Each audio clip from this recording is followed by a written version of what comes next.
Hello, my dear students. A very good morning to all of you. How are you all today? Welcome to our fifth English class. Today, in our English class, we are going to do our book work from lesson number 6, My Grandchildren. तो My Grandchildren से हम आज अपना जो book work है इसको complete करेंगे. सो बेटा आपने इस लेसन को पढ़ा एंड आई बिलीव आपको इन सारे जो कैरेक्टर्स थे इसमें डिफरेंट रिहाना, मनबी, मचान और जोजो, तो आपने बड़े ही ध्यान से इनके बारे में नोटिस किया होगा कि ये कैसे थे. सो यहाँ पर हमारे पास पेज नंबर 42 पे एक एक्सरसाइज है जिसके अंदर आपने रिहाना, मनबी, मचान और जोजो से रिलेटेड जो वर्ड्स हैं उनको आपने आइडेंटिफाई करना है और उन्हें उनके साथ लिखना है. सो सबसे पहले हम बात करते हैं रिहाना की. सो रिहाना कैसी है? नेचर लविंग है, उसे प्रकृति से प्यार है, सीरियस टाइप की थोड़ी सी है, पीसफुल है, शांति प्रिय है, अफेक्शनेट है, प्यार करने वाली है, क्वाइट है, ज़्यादा बोलने वाली नहीं है, चुप रहने वाली है, और स्टोरी टेलर है. वो उन बच्चों को स्टोरी भी सिखाती है, सुनाती है, तो स्टोरी टेलर है. नेक्स्ट मनबी. मनबी फन लविंग है, उसे मस्ती करना पसंद है. नेचर लविंग है, उसे प्रकृति भी बहुत पसंद है, पेड़ पौधों से प्यार है. फिजिकली एक्टिव है, वो फिजिकली एक्टिव है मतलब वो उछल कूद करती रहती है और फिजिकल एक्टिविटीज़ करती रहती है. नेक्स्ट मचान. मचान हमारे पास है, तो मचान फन लविंग है, उसे मस्ती मजाक बड़ा पसंद है. क्लाइम ट्रीज, पेड़ों पर चढ़ना पसंद है. फिजिकली एक्टिव है वो. लव्स फूड, और उसे खाना बड़ा पसंद है.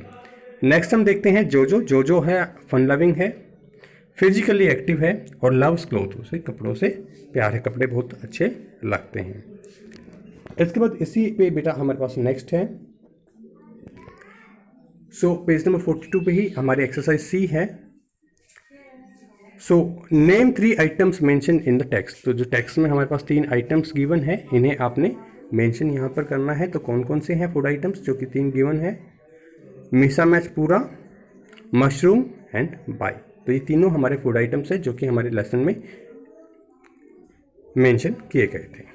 नेक्स्ट देखते हैं why would Rihanna son not live in Manipur. कि जो रिहाना का जो बेटा है वो मणिपुर में क्यों नहीं रहता है? So answer, Rihanna son did not like the curfew. Rihanna के बेटे को कर्फ्यू पसंद नहीं है. कर्फ्यू क्या होता है? कर्फ्यू जब जैसे अभी हमारा जो टाइम चल रहा था कोरोना काल में, तो हमें पूरे दिन घर से बाहर रहने की अनुमति नहीं थी. कुछ फिक्स टाइम होता था जब आप घर से बाहर जा सकते हैं. तो इसी प्रकार से कर्फ्यू होता है जब आर्मी की प्रेजेंस होती है और वहाँ पर आपको बाहर जाने को अलाउड नहीं होता है. एक स्पेसिफिक टाइम होता है जब आप अपनी ज़रूरतमंद कामों के लिए बाहर जा सकते हैं. So answer, Rihanna son did not like the curfew. Rihanna के बेटे को कर्फ्यू पसंद नहीं था. And the presence of army in Manipur. तो रिहाना के बेटे को कर्फ्यू और जो आर्मी की प्रेजेंस थी मणिपुर में वो उसे पसंद नहीं थी. सो नेक्स्ट क्वेश्चन है बेटा, ये वेयर है. Where was the army in Manipur. की आर्मी जो है वो मणिपुर में कहाँ पर थी? So answer, the army was down in the valley in Manipur. जो आर्मी थी वो नीचे, वैली क्या होता है? घाटी. वो नीचे घाटी में थी.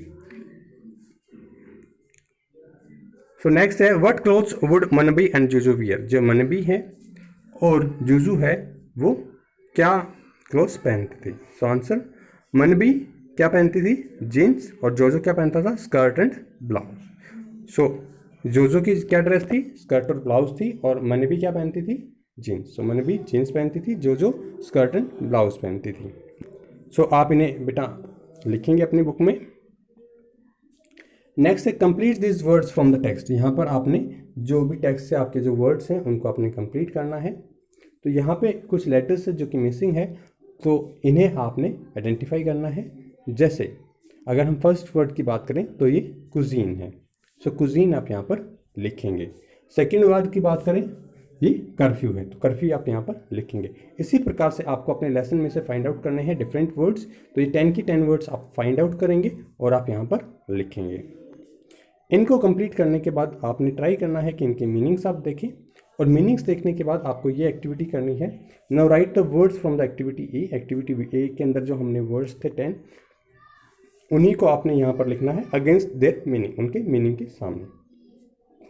जैसे अगर हम फर्स्ट की बात करें फूड, तो फूड होता है कुजीन, तो यहाँ पे आप कुजीन लिखेंगे. इसका सेकंड है time limit after which you must be home. कैसी टाइम लिमिट? जिसके बाद आपको घर पे रहना है, उसके बाद आपको बाहर जाना अलाउड नहीं है। तो ये कहाँ होता है? यस, कर्फ्यू के दौरान होता है। तो कर्फ्यू आप यहाँ पर लिखेंगे। इसी प्रकार से जो बाकी जो मीनिंग्स है इनके सामने आप उनके वर्ड्स को लिखेंगे। Repetitions, affectionate, noted, examine, superb, tell a story, take great pleasure और क्रीज्ड। तो इनके सामने भी आप इनके जो वर्ड्स हैं वो आप प्रॉपरली लिखेंगे। इसके बाद बेटा आप ये काम कंप्लीट करने के बाद आपके पास जो 10 वर्ड्स हैं उनकी सहायता से make sentences with the words from the activity E. तो एक्टिविटी ए में जो हमने 10 वर्ड्स बनाए थे, तो आपको अब उन्हीं वर्ड्स को यूज़ करते हुए इनके सेंटेंसेस बनाने हैं और अपनी नोटबुक में लिखने हैं। After that there is a very interesting activity which you would like to do. The names of 10 spices are hidden in the word search grid. तो यहाँ पे जो वर्ड सर्च ग्रिड है इसके अंदर हमारे पास 10 स्पाइसेस के नाम छुपे हुए हैं। Can you find that? क्या आप उन्हें पता कर सकता है उनका? The words may be placed left to right. तो वर्ड्स आपके लेफ्ट टू राइट हो सकते हैं, टॉप टू बॉटम, ऊपर से नीचे भी हो सकते हैं, डायगनली अक्रॉस और तिरछे भी हो सकते हैं। How many of them do you use at home. और इनमें से आप कितने का अपने घर पर यूज़ करते हैं? सो बेटा आपको यहाँ पर आइडेंटिफाई करना है, जैसे यहाँ पे cardamom, turmeric, so cardamom, turmeric, pepper, cloves, saffron, bay leaf, turmeric, mustard, cinnamon और मेज। तो यहाँ पर आपको आइडेंटिफाई करना है, यहाँ पे आपको ढूंढना है कि कहाँ पर इनके जो वर्ड्स हैं वो यहाँ पर लिखे हुए हैं और आप उन्हें अपनी पेंसिल से मार्क करेंगे। तो ध्यान रहे लेफ़्ट टू राइट भी हैं, टॉप टू डाउन भी हैं और डायगोनल भी हैं। तो आप इन्हें आइडेंटिफाई करेंगे। Thank you, have a good day ahead.